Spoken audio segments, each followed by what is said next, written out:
early on, I think you pointed out early on about a lot of writers, Western writers, the first thing they go against is their family. They have to criticize their family, and some extent the upper brain. Yeah, I know. Yeah, is that the same sort of ontology of, in order to develop a pure intellectual standing, you have to go against the very things, the source code of your, are there any parallel between that and standing strong in terms of criticizing the very things that you build your belief around it? I mean, I am guilty of that because I believe that bullshit that you have to say, basically, this Western idea to like go against your father, to tell your dad to like to fuck off, because that's the idea of autonomy. Therefore, I am. Yeah. Which is bullshit. Yeah. We, on the other hand, we stand on the shoulders of ancestors, right? We stand on their shoulders. If there is some wisdom, you can go to your dad now. There's a lot of things you disagree, but there's some wisdom in what he said. Yes. Right? But in the West, there's a rejection. Because now I am the new. I think, therefore, I am. Yes. I am the new man. So there's no, right? But it's fake, because it all goes back to the intellectual, grandparents, great-grandparents. That's great. That idea is still there. Yeah. But that's a false independence. A rejecting of authority is a false independence. False independence, because then they said, okay, that's when you're young, right? Yeah. When you're young, you're a rebel, and then when you get to a certain age, you become part of it. It's an exercise. Yeah. Basically, it's an exercise. You go into exercise, and then you figure out, okay, we got to get back to the establishment. That's good. Right? So you're given these many years to be rebellious within the system. Yes. Right? Not the outside of the system. Within the system, you give it, but then you have to get back to it. Because if not, then you're a fool. Then you have to get back to what your father said. Obviously, you see that all the time. Yeah. Right? The rebellion at this age. That's right. 20 to 30. Yeah. Then by the time you get to 30, the same people you knew. Yeah. Then you get to 30, it's like now they're talking about what their father. Oh, he was right. So it's a fake, just to give this impression that you have this independence, right? But you better be in line with the system, the establishment. And by the time you graduate, you have the mortgage, right? So we believe in that, but we take it but then we have severed the relationship, because my father's not used to that. Because he is continuing a tradition, right? That's why the Africans have a lot of problems, because this is not part of us. This is not a tradition where you can,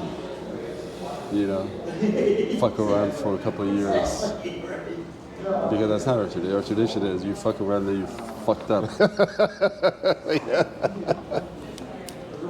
Yes. Huh? Yeah. You know what I'm saying? Right. Because for us it's respect. That's right. Respect your elders. Respect. Do not bring disgrace. Right? That is the tradition. And that tradition, it's very conservative, but it worked for us. Right? But if that's the tradition then you stick to that tradition. Right? And this is the tradition they know, where they're rebelling for a couple of years. Because that's part of the tradition, because his father did it, his grandfather did it, so it's a tradition. So it's kind of carry on tradition. So the propagation of wisdom and the passing on of wisdom, it seems like in our culture is not quite scalable yet. I mean, our wisdom is like drip, it's going slowly. There haven't been an effective system of distributions of wisdom in a lot of the African system. So before even the African wisdom get to the kid, the Western indoctrination already reached them. Yeah. So we don't control. Yeah. What would be some kind? Yeah. What's the antidote to the distribution? Because it's a matter of like this hardware, which is any children in Africa or anywhere, right? Is craving for software to download in order to operate it. Now, in my understanding, the African software is not as effective. It does not get a The African what? the African wisdom does not get embodied quite quickly compared to the Western indoctrinations. Yeah, what would be kind of Because the schools, I mean, the schools, you have to understand the colonial project, Yeah. before the colonial project, right? Versus, and then after the colonial project, those are two different, you know? If you look at Congo before the colonial project, right, it would be very different. The method of the transmission of knowledge is different, right? The relationship between the elder and the young is different. The relationship between villages, right, is different, right? And then the colonial project came and all that stuff is gone because now school became the indoctrination. So people left the villages, came to Congo to get a better education, right? But even then it was like very competitive. Very few people because they controlled the amount of schools. They didn't say, okay, we're going to put schools in villages. Even this system is going to be distributed. No, this system is only for the very few. Right? Those who are the elite, right? And they created elites, right? So the schools are like, so that made our tradition passé. That made our tradition old school, uncivilized. Right? This is the future. You understand? So that's why their systems became very quick, and we became very adaptive because of schools. But schools, anywhere you go, schools were a place where you indoctrinate the mass, the masses. You know, why do you think America established a public school? What has capitalism? What's free? But that because that serves the interest of the elite. You know, you have public schools where you indoctrinate and you're training people who are going to be subservient to the system, not people who are free thinkers. So here we have this bubble. Right. We are in this bubble. Right. This bubble that is a legacy of the Enlightenment. That's right. All of us. Right. The West, everyone. But then there's tiers within this bubble. Yeah. You know, you have the elite on top. Yes. Right? What we need to do is we need to get out of this bubble intellectually. Because the bubble is mostly intellectual. That's right. Right? It is a software that's in your head, right? That doesn't belong to you. Transplant. You're just the hard. That all we are is the hardware. Right. So no matter how many guns I give you, if the operating system doesn't belong to you, you will. What are you gonna do? You're not integrated. Yeah. What I can do is basically program it where you take that gun and you shoot your brother.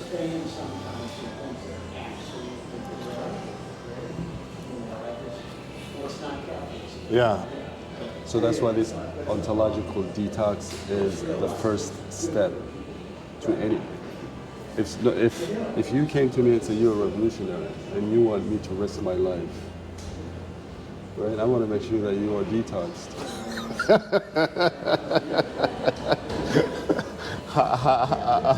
What are some of the heuristic processes you can tell? I can listen to and see what are you talking about. Okay, so you want a liberation? Yeah. You want a revolution? You want me to risk my life? Okay. So what kind of system we want? if you say, well, we're gonna, this is, let's say Congo, right? We're in Congo. We're just gonna overthrow this and put a new president.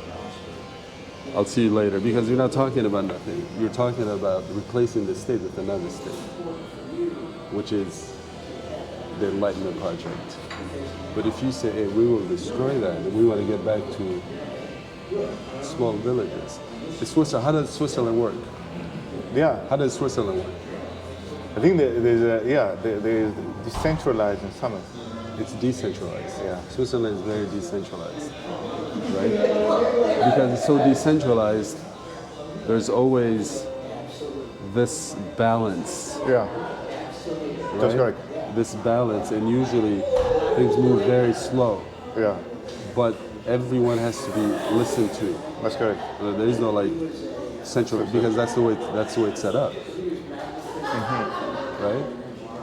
Check and balance. So if someone says, hey, we need to, I'm just giving an example. Yeah. But we need to be original, right? And you say, okay, we will get rid of this operating system and we want to use an open source, right? Open source.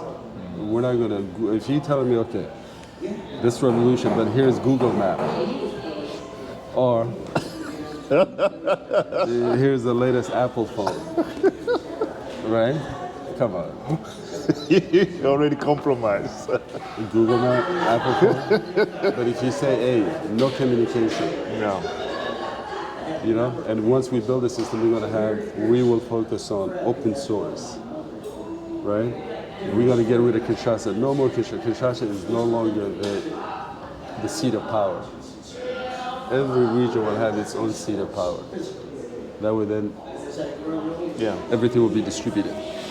That's right? good. Then, okay, now it's worth it. But, Maybe we will get there, but I think we can lay the groundwork for the next couple generations to get to. Because you're right, kind of. Currently, the feel of responsibility for the head of nations, the head of states, their attention is so diluted. They are so overwhelmed by their own pursuit.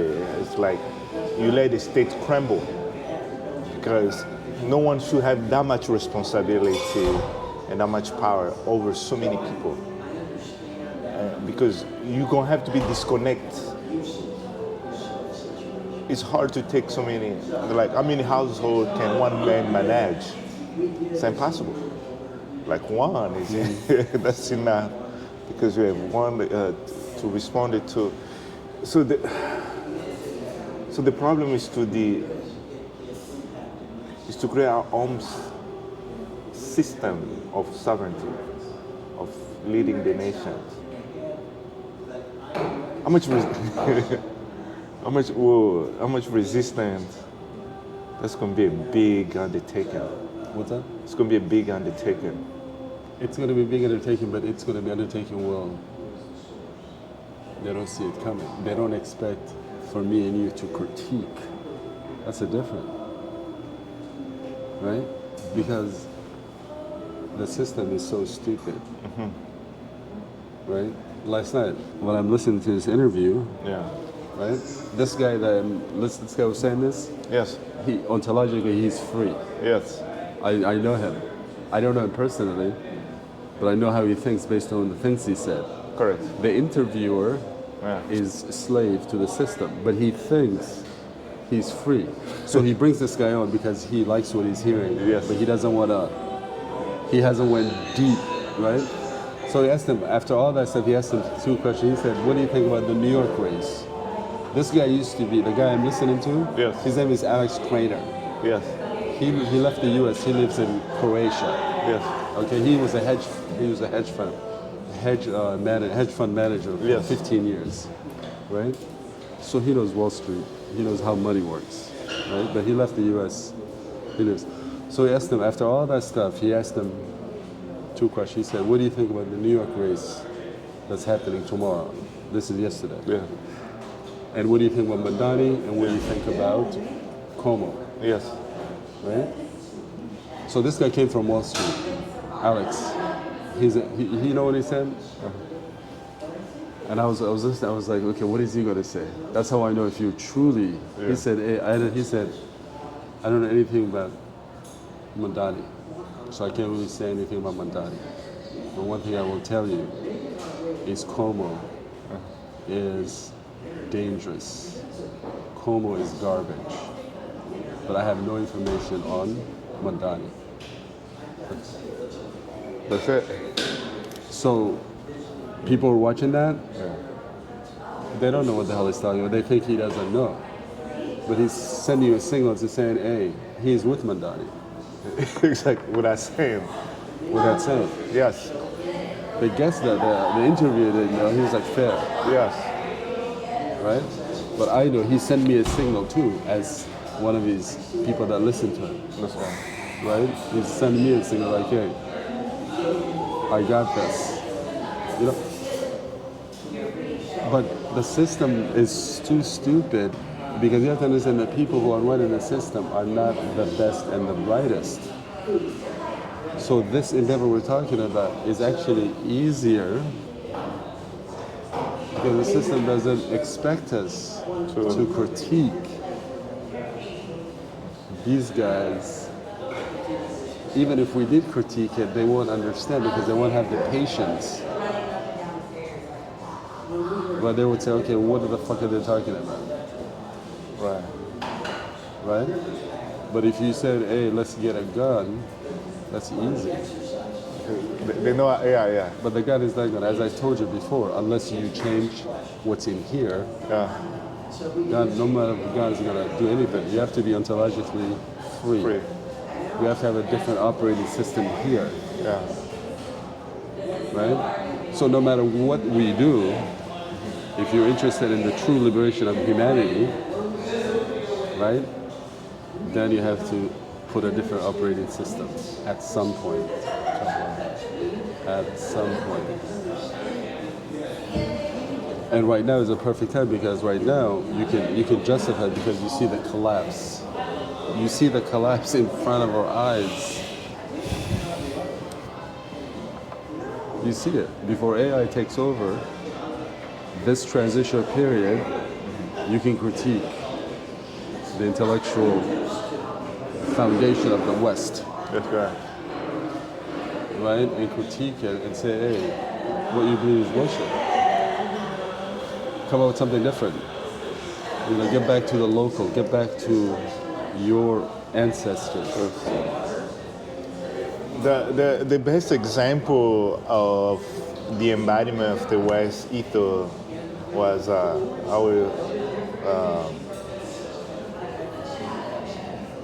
what's that? The chef who killed himself.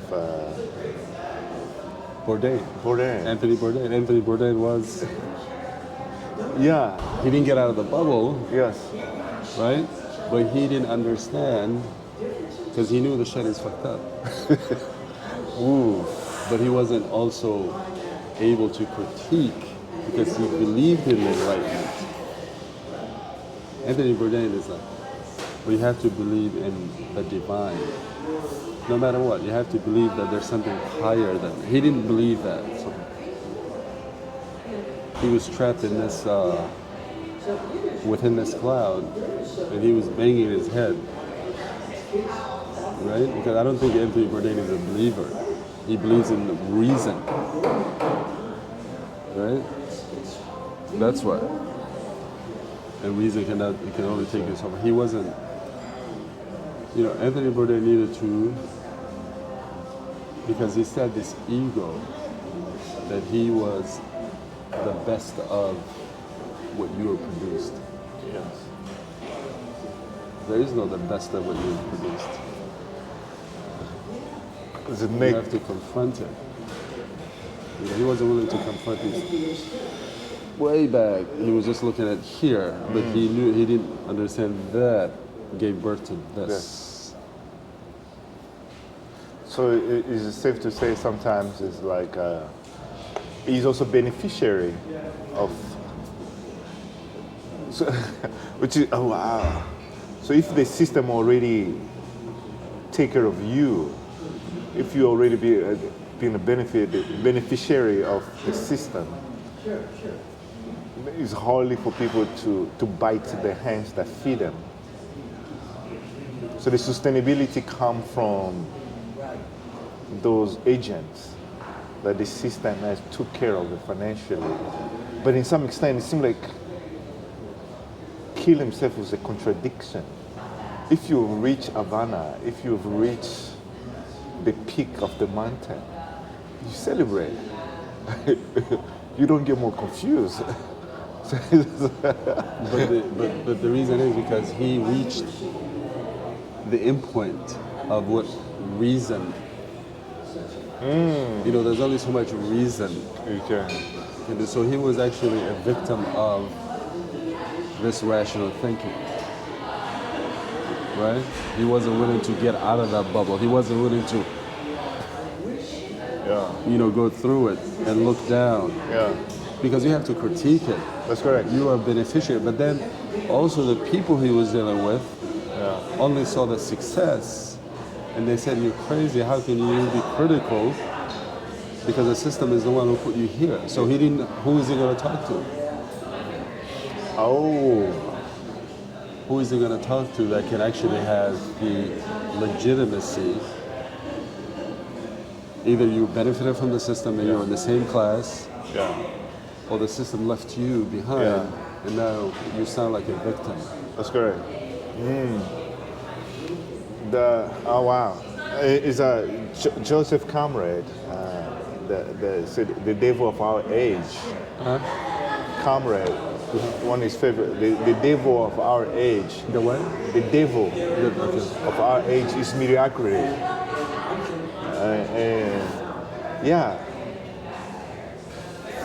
From this point of view, the continent, mediocrity, what are you observing? What are the antidotes? Because it seems like mediocrity, it is the leading mind inside of a lot of system in Africa.